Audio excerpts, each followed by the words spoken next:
Jurassic World's new Netflix series, Camp Cretaceous, ended its second season on a cliffhanger, leaving audiences to wonder what new dinosaur would reveal itself after a mysterious backup generator was shown to malfunction and release the animal on the island. Well, the new toy line for the series has given us a few clues as to what it could possibly be, but none more revealing than the imagery that we're going to be going over today.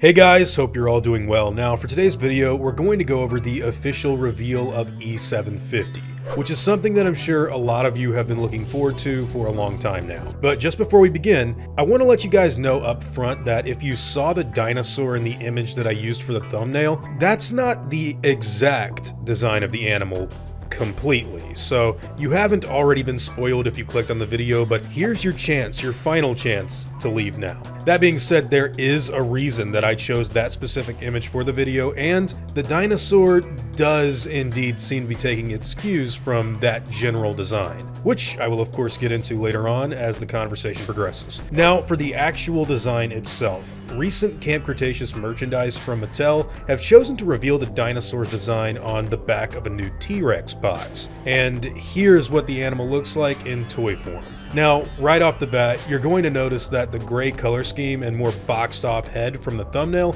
are coming into play here, but what you might not notice right away is that for some reason, the general skull shape of E750 is looking a lot more like something akin to a Carnotaurus, rather than the Indoraptor or Indominus that we've seen in previous stories. Now, I'm not really sure why that is, but if we take a look at the arms and tail of the animal, we can see that the dinosaur also comes complete with a lot of spiked quills protruding from its body, which I think look pretty cool. Now, as far as the story goes for E750, we're going to have to wait and see what the new episodes have in store for us, but when it comes to the overall design and shape of this animal, I think it's kind of obvious at this point that the creators of Camp Cretaceous are taking a lot of inspiration from the Indoraptor that we last saw in Fallen Kingdom, of which there was a lot of concept art drawn up for the dinosaur, and some of them do seem to share a resemblance to this toy in some capacity. Still, what I find to be the most interesting aspect about this dinosaur is the fact that its setup and reveal in Season 2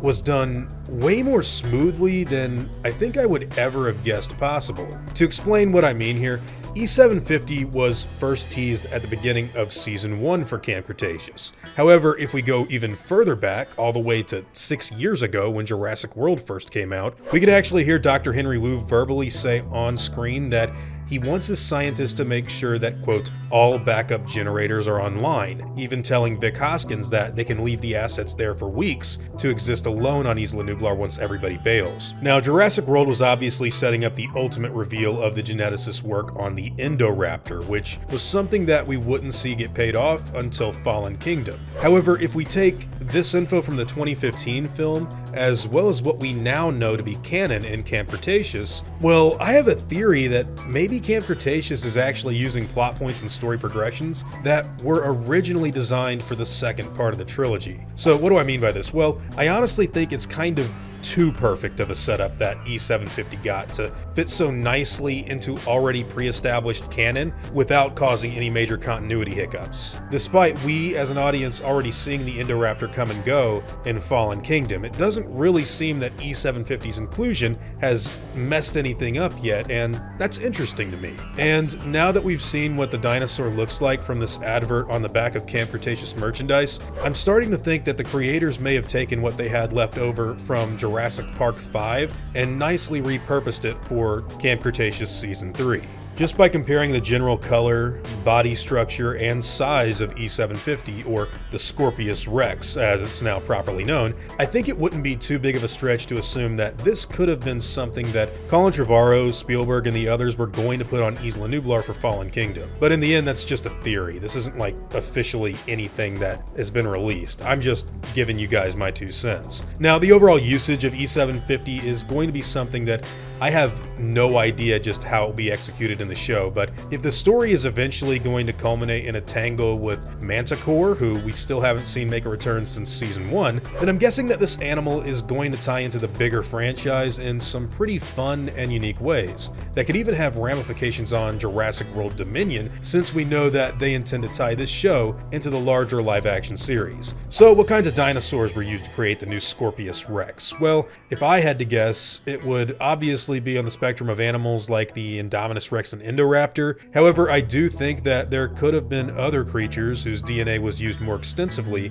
in the genetic makeup as well, such as that Carnotaurus that I mentioned earlier, or even the Giga that we now know will be showing up in the next Jurassic World movie. Still, I think that we could very well have a situation where E750 turns out to be something completely different and isn't necessarily a hybrid, but rather something completely made up that doesn't exist in the fossil record. However, I think the likelihood of that happening is kind of slim to none, to be honest. Whatever the Scorpius Rex happens to be, we now know what it looks like, at least in toy form, and we can expect to see it terrorizing the island and filling in as the new big bad in the coming episodes this May. How the protagonist will deal with it is anyone's guess. However, I do think that eventually the writers will probably end its story in some sort of elaborate death. That's what happened to the Indominus and Indoraptor after all, and we didn't exactly see this thing running around on Nublar in Fallen Kingdom. So, one way or another, E750 is set to put on a pretty big show.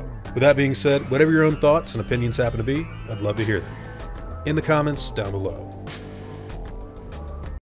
Now before I go, I'd like to thank all of my game wardens, as well as all of my InGen executives. I'd also like to thank all of my parkers and InGen hunters as well. Guys, it seriously means the world to me that you all continue to support what I do, and I never want you to ever forget that. Now, I'd like to thank you all for watching today's video and hope you all enjoyed the content. If you feel like I deserve it, I'd appreciate the like and hope that you'll consider subscribing if you're interested in seeing me again. See you all in the next video, guys, and as always, take it easy.